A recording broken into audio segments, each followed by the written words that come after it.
Hi, Amy. This is Holly Bradford, just responding to your immersion project presentation.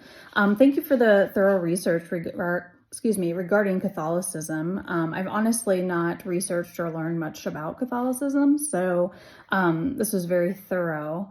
I was intrigued to hear that females do play a role in leadership within the Catholic Church. I also loved hearing about the Catholic Women of the Chapel meeting that you attended, and how intimate of a setting it was, and that it was kind of like a Bible study. There's something about Catholicism that doesn't seem personal or relationship specific, and that's just an assumption I had. So it seems kind of rigid, but it was nice to hear that they have more of a small group process where they can build relationships and practice their religion together.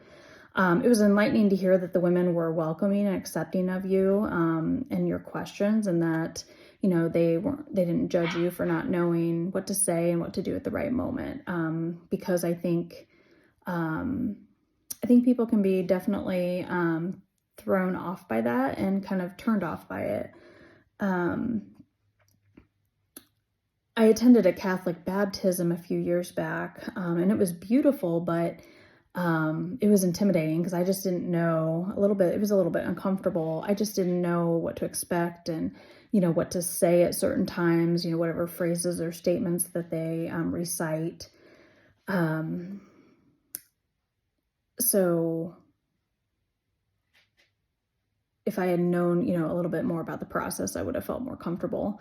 Thank you for sharing about the military aspect of Catholicism and how they try to support all religions. I actually work at an Army hospital, and I utilized a chaplain for my project. He got me in touch with someone who is Muslim.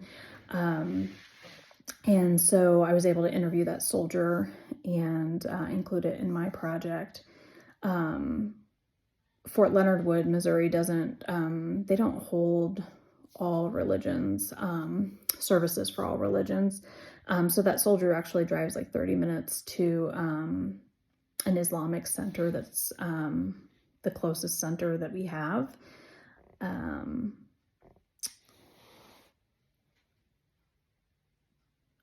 Recently in March, and I thought this was interesting, during Ramadan, they did set up a place for Muslims to pray on post during Ramadan, so that 5 different times that they pray. So I thought that was pretty cool, but I had not heard that before. And then after hearing your presentation, I wondered, how the Bible differs from Catholic to Protestant. I just didn't think about it being different, and I also know that the sinlessness of Mary is not in our Bible, so they must have a different Bible. So I did a little research. I found a website called scripturecatholic.com that described the following. So there are 7 books of Apocrypha, also known as the books of Deuterocanonical. I'm sorry if I'm mispronouncing that. Scripture by Catholics. So there's basically 73 books in total, as opposed to 66 Protestant books. So I just thought that was really interesting, and I thank you for your presentation, and have a good day. Thanks.